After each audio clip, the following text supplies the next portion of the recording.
Rectangular glass slab, ठीक है, glass slab में होगी रिफ्रैक्शन कैसे अकर करेगी। ये इमेजिन कर लो आपका क्या है, एक ग्लास स्लैब है, ग्लास स्लैब के बाहर आपका क्या है, एयर, और ये ग्लास, और ये वापस से फिर कहाँ आ गई, एयर, ठीक है।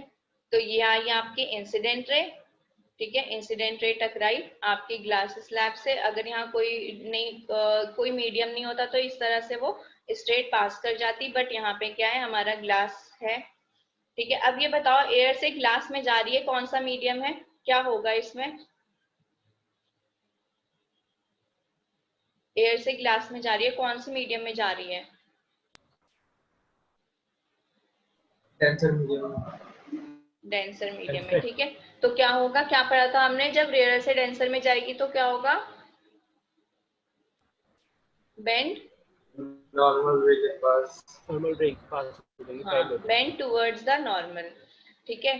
तो ये आपकी नॉर्मल रे आ गई, और इसमें क्या हुआ, ये हमारी देखो बेंड हो गई, ठीक है। ये देखो, ये आपकी इंसिडेंट रे आई यहाँ से, ये इसका 90 डिग्री परपेंडिकुलर नॉर्मल हो गया, ठीक है। अगर कोई मीडियम नहीं होती तो वो ऐसे चली जाती, बट ये क्या है, डेंसर मीडियम में आई, तो डेंसर मीडियम ने हमने पढ़ा था रेयर से डेंसर में आएगी तो वो बेंड हो जाएगी टूवर्ड्स द नॉर्मल, ठीक है। तो ये आ गया कहाँ पे, नॉर्मल की तरफ शिफ्ट हो गया, ठीक है। अब नीचे और ये क्या हो गया, हमारा एंगल आई हो गया, ठीक है, और ये हमारा हो गया एंगल आर। वहां पे एंगल आर क्या था, एंगल ऑफ रिफ्लेक्शन, बट यहाँ पे क्या है, एंगल ऑफ रिफ्रैक्शन, ठीक है। इसी तरह अब जो सेकेंड मीडियम है, ये हमारा सेकेंड मीडियम, ये हमारा सेकेंड मीडियम है ग्लास, ठीक है।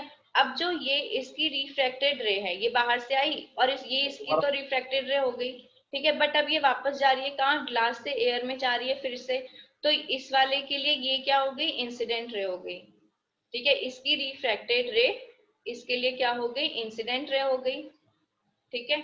तो फिर अब हमने क्या पढ़ा था, ग्लास से जा रही है एयर में, तो क्या पढ़ा था, डेंसर से रेयर में जाएगी तो मूव कहाँ होगी, अवे फ्रॉम नॉर्मल, ठीक है। तो ये कहाँ मूव होगी, अवे फ्रॉम नॉर्मल, ठीक है।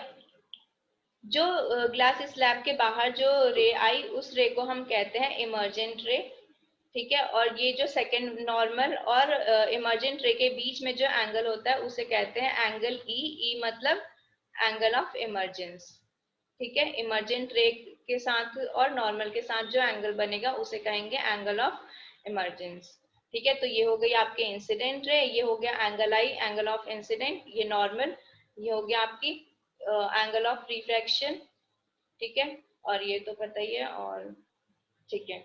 तो जो रे सारे इस फिनोमिना के बाद जो रे बाहर आई उसे हम कहते हैं इमर्जेंट रे, इसके बीच में एंगल फॉर्म होता है, उस एंगल को कहते हैं एंगल ऑफ इमर्जेंस, ठीक है। अब देखो, ये जो इंसिडेंट रे है, अगर यहाँ पे कोई भी ये ग्लास स्लैब नहीं होती, कोई मीडियम नहीं होती, तो ये सीधे ऐसे आ जाती, ठीक है।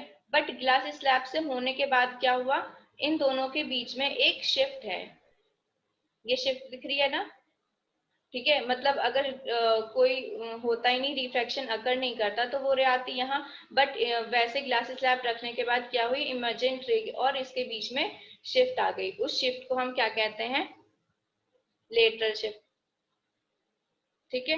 इसे हम कहते हैं लेटरल शिफ्ट भी कहते हैं, लेटरल डिस्प्लेसमेंट भी कहते हैं, ठीक है।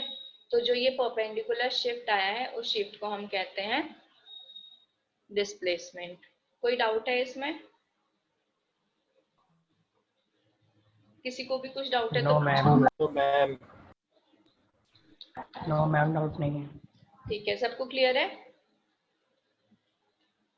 ओके। यस मैम, तो अब इसमें क्या है, कुछ टर्मिनोलॉजीज हैं, वही इंसिडेंट रे क्या होती है, वो रे जो फॉल करती है किसी भी सरफेस पे टू मीडियम्स के सेपरेशन के बीच में, जो एक रे फॉल करती है उस रे को हम कहते हैं इंसिडेंट रे। रिफ्रैक्टेड रे क्या होती है, वो रे जो सेकेंड मीडियम में जाती है, ठीक है, जो हमने पढ़ा बेंड हो जाती है, ठीक है।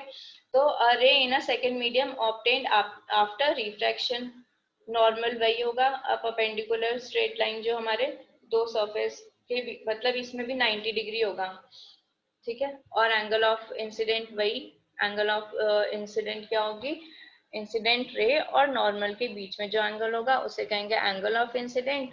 रिफ्रैक्टेड रे और नॉर्मल के बीच में जो एंगल बनेगा उसे कहेंगे एंगल ऑफ रिफ्रैक्शन।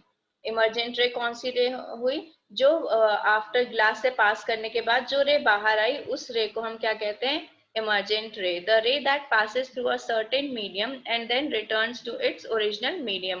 जैसे वहां पे क्या हुआ था, एयर से आई थी, फिर ग्लास में गई, ग्लास से वापस से एयर में आ गई, ठीक है, तो वो अपने ओरिजिनल मीडियम में आई जो रे, उसे क्या कहते हैं? इमर्जेंट रे। और एंगल ऑफ इमर्जेंस क्या हुआ? नॉर्मल और इमर्जेंट रे के बीच में जो एंगल फॉर्म हुआ उसे हमने कहा एंगल ऑफ इमर्जेंस।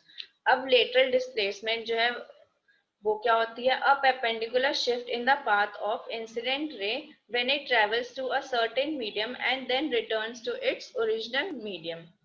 ठीक है, जैसे हमने यहाँ पर वो देखा था, डायग्राम जो देखा था हमने, उसमें भी क्या हुआ था कि ये इसका ओरिजिनल मीडियम क्या है? एयर है, बट वो क्या हुई, ये दूसरे मीडियम में गई थी, ग्लास में जाने के बाद जब वो वापस अपने ओरिजिनल मीडियम में आई तो उसमें क्या हुई?